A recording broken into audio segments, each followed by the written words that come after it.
सभी बहनों ने दो चीजें कही हैं।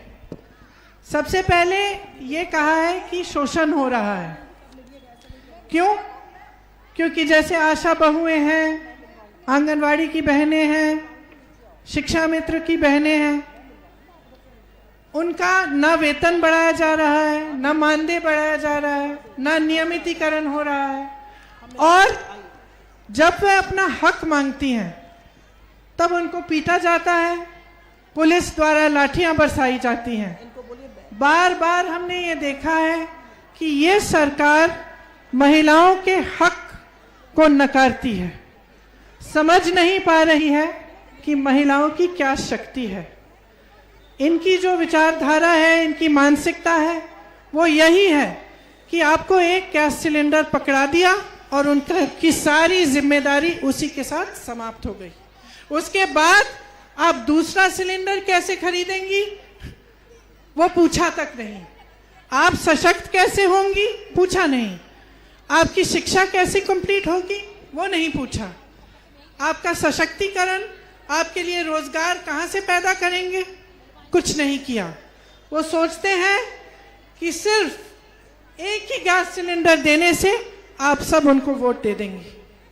इसी तरह से जब भी चुनाव में आपके सामने आते हैं तो कभी आपकी सशक्तिकरण की बात नहीं होती, आपकी भलाई की बात नहीं होती। योजनाएं, स्कीम, बहुत घोषणाएं होती हैं, लेकिन उन घोषणाओं को कभी जमीन पर बनाया नहीं जाता है, कराया नहीं जाता है। जो मानसिकता ये है वो मानसिकता है कि महिलाओं को नकारा जा सकता है। मैंने ये नारा लड़की हूं लड़ सकती हूं क्यों शुरू किया है? मैं कहना चाहती हूं कि अब महिलाओं को कोई नकार नहीं सकता। आप इस देश की आधी आबादी हैं। जब महंगाई होती है बोझ कौन उठाता है? इस समाज का बोझ कौन उठाता है? जब से आप पैदा होती हैं तब से संघर्ष शुरू होता है।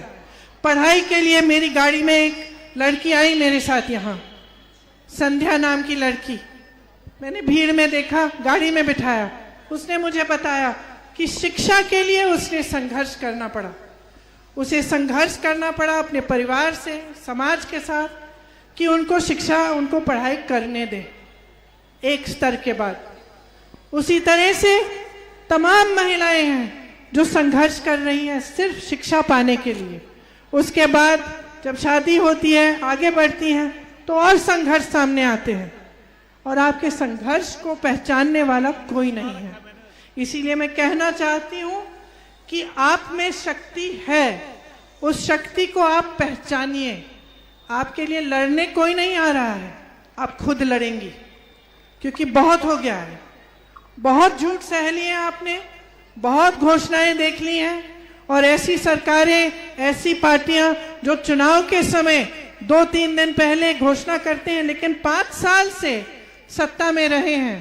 5 सालों से आंगनवाड़ी बहनों का, आशा बहुओं का वेतन नहीं बढ़ाया, तो आज क्यों बढ़ा रहे हैं? आज क्योंकि आपकी आवाज बुलंद हो गई है, क्योंकि कांग्रेस पार्टी की मानसिकता अलग है। हम चाहते हैं कि आप आगे बढ़ो। हमने एक घोषणा पत्र बनाया है, उसका नाम है शक्ति विधान। शक्ति विधान में हमने ये लिखा है कि हम आपके लिए क्या करना चाहते हैं। सेहत के लिए, आपकी सेहत को मजबूत करने के लिए उदाहरण देती हूँ। जैसे आज हर ब्लॉक में पीएचसी होती है, उसमें अगर महिला जाए तो उसको सिर्फ पुरुष डॉक्टर मिलता है। हम ये कह रहे हैं कि हम हर जगह एक अलग सेक्शन बनाना चाहते हैं, जिसमें हमारी बहनों के लिए एक महिला डॉक्टर हो जो आपकी समस्याओं को अलग से सुन पाए।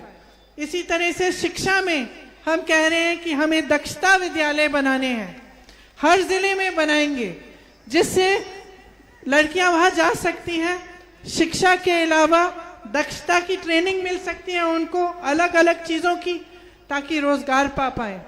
हम कह रहे हैं कि जितने भी खाली रोजगार पड़े हैं, सरकारी जितनी भी भर्तियां हैं जो अभी पूरी नहीं हुई हैं, उन्हें हम पूरी करेंगे। 20 लाख लोगों को रोजगार देंगे, लेकिन हम कह रहे हैं कि इन 20 लाख में से 8 लाख रोजगार महिलाओं को मिलेंगे। तो हमने चाहे सेहत के लिए, चाहे शिक्षा के लिए, आपके स्वाभिमान के लिए, आपकी सुरक्षा के लिए, हमने बहुत सारी ऐसी घोषणाएं की हैं जिससे हम चाहते हैं कि आप सही ढंग से सशक्त बने।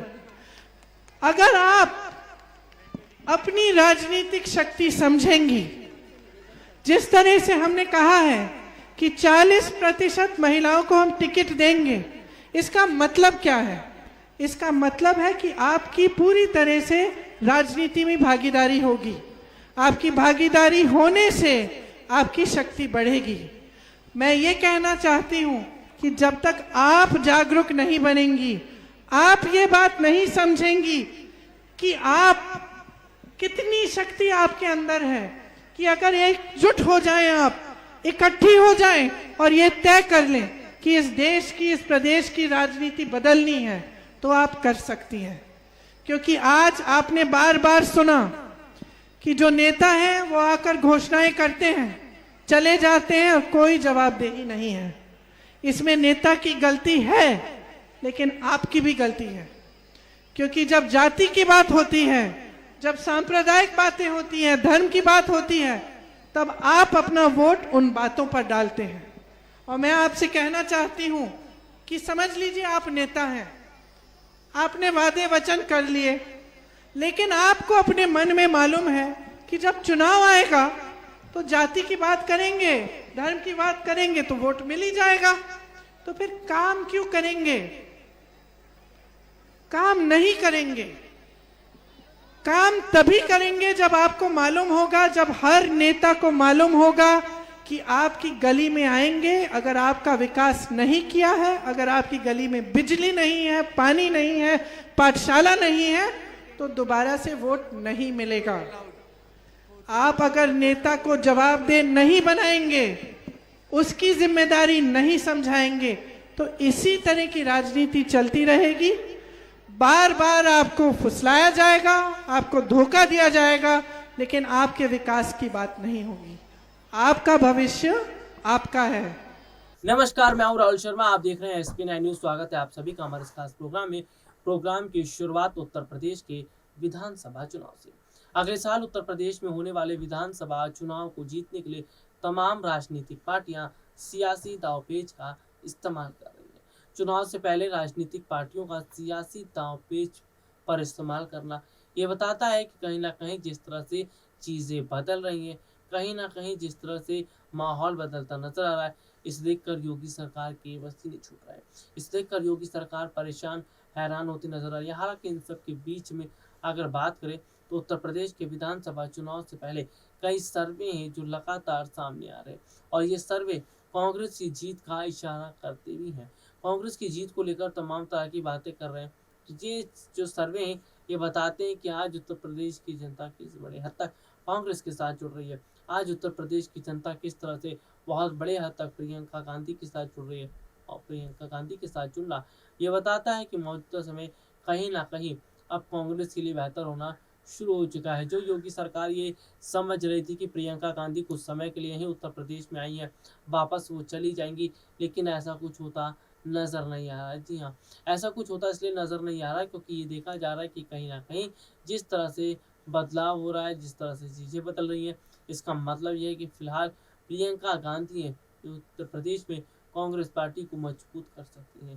प्रियंका गांधी है जो उत्तर प्रदेश में कांग्रेस पार्टी के लिए काम करती नजर आ रही है। तो तमाम तरह की स्थितियां हैं। चुनाव से पहले कई सर्वे हैं जो प्रियंका गांधी को नंबर 1 पर दिखाते नजर आ रहे हैं, कांग्रेस पार्टी को नंबर 1 पर दिखाते नजर आ रहे हैं। तो ये तमाम तरह के हालातों को समझ कर ही ये कहा जा रहा है कि फिलहाल आने वाले वक्त में समय बदल रहा है, चीज़ें बदल रही है, क्योंकि जनता का बदलाव, जनता का फैसला अब योगी सरकार को मानना पड़ेगा। हालांकि चुनाव से जुड़ी तमाम जानकारियां, तमाम अपडेट हम अपने दर्शकों को दे रहे हैं, लेकिन यहाँ पर यह भी देखा जा रहा है कि चुनाव से पहले जिस तरह का माहौल आज बन चुका है, चुनाव से पहले जिस तरह की चीज़ें बन चुकी है, उसे देखकर सत्ता पक्ष का डरना जाहिर सी बात है। सत्ता पक्ष कोई भी रणनीति बना ले, लेकिन उत्तर प्रदेश की जनता इस बार प्रियंका गांधी के साथ खड़ी है। उत्तर प्रदेश की जनता ये चाहती है कि प्रियंका गांधी को मुख्यमंत्री बना दिया जाए, लेकिन वाकई आने वाले समय में देखा जाएगा कि क्या प्रियंका मुख्यमंत्री बनने के लिए तैयार रहेंगी, क्योंकि पार्टी आलाकमान ने अभी मुहर उन पर नहीं लगाई है। तो यहाँ पर मुख्यमंत्री पद को लेकर भी सवाल खड़े होते नजर आएंगे और ये भी देखा जाएगा कि किस तरह से चीज़ों में बदलाव हो रहा है, किस तरह से चीज़ें बदलती नजर आ रही है। चलिए आज के लिए इतना ही, आपसे फिर दोबारा मुलाकात होगी, तब तक के लिए इजाज़त दीजिए, नमस्कार।